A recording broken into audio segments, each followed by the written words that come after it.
So I've been making YouTube videos on this channel for a little over a year right now, and I've been doing photography for a lot longer than that period. And over the past year I've been thinking to myself, it's quite a shame actually that I don't see much opportunity to show my older work before I started the YouTube channel, because I don't have much film material or anything to make a nice video about it.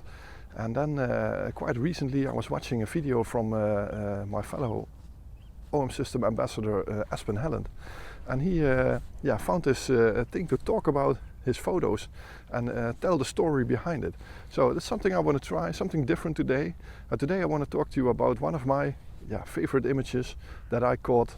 I think it's 2015 when I was in South Africa, and it's not a landscape image actually, but that's what I want to do. So I hope you will enjoy this video, and please let me know in the comments if you do or if you don't.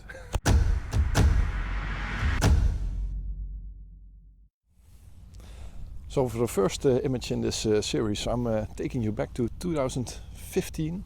I think it was in South Africa. And I have been to South Africa a couple of times. I think this was the fourth time we visited there. And back in those days I loved to shoot birds, and I was always searching for these smaller birds, like all the brands of kingfishers you have there. I've shot pied kingfishers, the woodland kingfisher, which was really surprised that I managed to find that one. And also the sunbirds.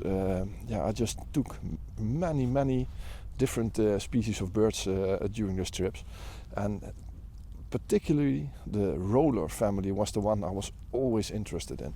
So you have the lilac-breasted roller. It's one of the most beautiful birds in Africa. I shot that a couple of times, but there are multiple species of rollers that I always struggle to find. So I've been there 4 times and I've only seen that lilac-breasted roller. And especially the one I was interested in was called the purple roller, and I just never managed to find that one until this trip to South Africa.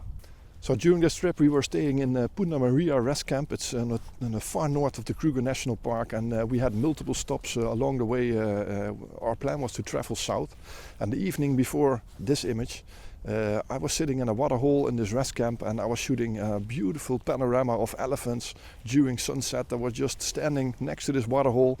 And elephants were fighting with each other, and it was just an amazing place to sit and take some images and just wait for what kind of animals were approaching towards us. So really happy with those shots.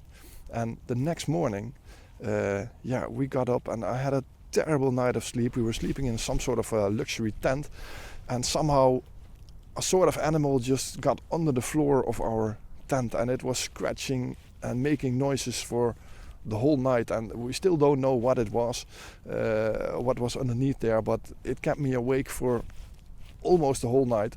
And I just felt terrible when I got up in the morning. So I don't know if it was the terrible night of sleep, or if I eat something wrong, or maybe it was just the extreme difference in temperature from coming from the Netherlands going to 40 degrees in South Africa. But I just felt so sick that morning, and I just didn't know what the front or the back of the car was. So my wife got behind the steering wheel, and she decided to drive us, and we had to go to another rest camp. It's called Shingwetsi, and it was about a 2.5 hour drive. And I remember sitting in the car, and I couldn't even look outside. I was driving through the most beautiful piece of nature with most of the time my eyes were closed.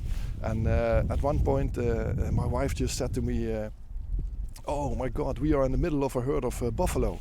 And so I opened my eyes, and somehow a couple of cars in front of and behind us, they were standing in the middle of this buffalo herd, and they were crossing in the front and the back of us, and there was dust blowing all over because it was so hot that there was only dust coming up from them.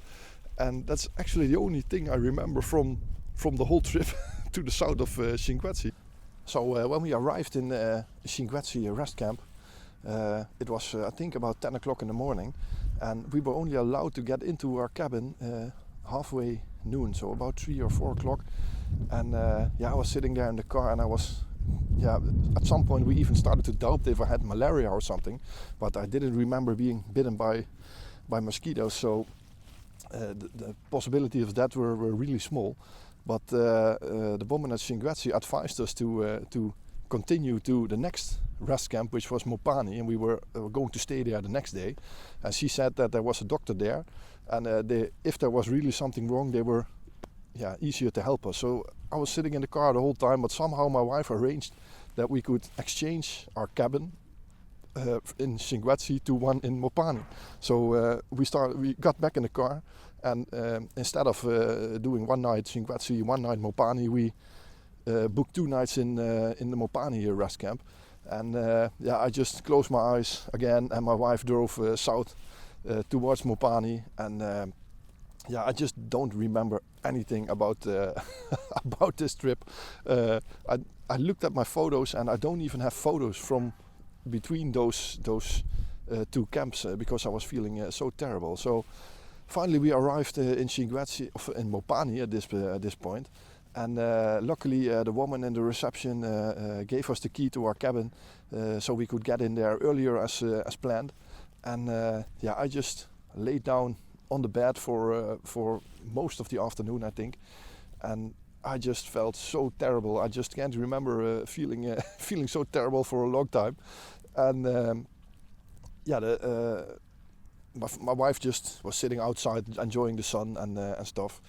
And at one point she came in and she told me, you have to eat something. It's so hot here and you haven't eaten all day. We have to go to the restaurant here and you have to eat. So my wife dragged me to the restaurant. We were sitting on the deck, and there was a beautiful sunset over the lake that this camp is located on. And there were all those dead trees in this lake, and the light on it was just absolutely phenomenal. And I remember getting my camera and taking this shot of some sort of light beam just going past these clouds and hitting this lake in front of us. And I didn't even remember anything. I just took the shot, and I think it was maybe about 3 or 4 years later that I started to edit it, because it was a really dark shot, and I noticed that it was actually quite a nice shot to show. So I was very happy with that shot. So I was sitting there on this deck with my dinner that I couldn't get one taste of it inside. So I was just waiting on my wife to finish it. And I was sitting there feeling terrible, and just out of nothing, this purple roller that I had never seen before just landed on this dead tree right next to the deck we were sitting on. And I just said to my wife, I have to take this image. So I got the camera, and the sun was already down, so it was really during the twilight that I shot this image. And luckily that bird just sat really still, because there was no. If there was one camera shake, it would have been unsharp. But this bird just stayed sitting there in this beautiful dead tree. And I just took this image, and until now, this is one of my favorite bird images that I ever took during my life.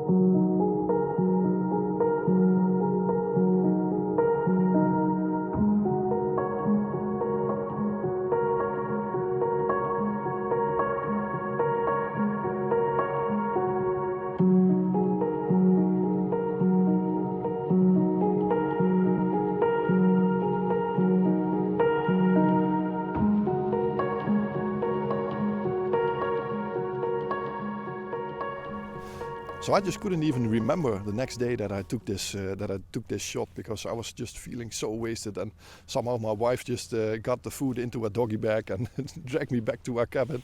And the next day I was looking through the images. I felt a lot better already, and we just did a little trip around the camp. But I looked at those images, and I was thinking, wow, this image just really worked out, and I never would have expected that, and especially not the way I felt, and it just gives us some special emotion to this image, that this whole day was so terrible, and then just beautiful moment at the end, that I just couldn't even remember almost how that happened. So that's the story behind this shot. So I've got a lot more of these shots with these special stories behind it. So I really hope you like this kind of video, and please let me know in the comments what you think about it, if you like it or not. Shall I make more of these little stories?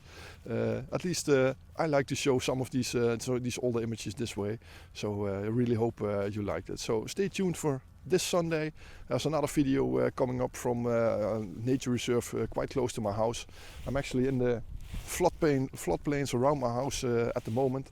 I was scouting this forest of dead trees that's over there, and I've been walking past it for maybe 100 of times. This is the walk I always take from my house, and I know there are some shots in there, but I need some special some special weather. These are floodplains, so I'm hoping for maybe at the end of winter the river behind me here will flood, and all this will be water, and those trees will be standing in the river. And that's actually what I'm hoping for with these dead trees, some long exposures in the water, and so that was what I was looking for now, just finding some compositions, and hopefully making the shot when conditions are exactly right. So hope you liked this video. If you did, please push the thumbs up button, and don't forget to push the subscribe button underneath this video if you didn't already. If you did already, then thanks a lot. You are massively supporting this channel. So hope to see you this Sunday, and bye bye.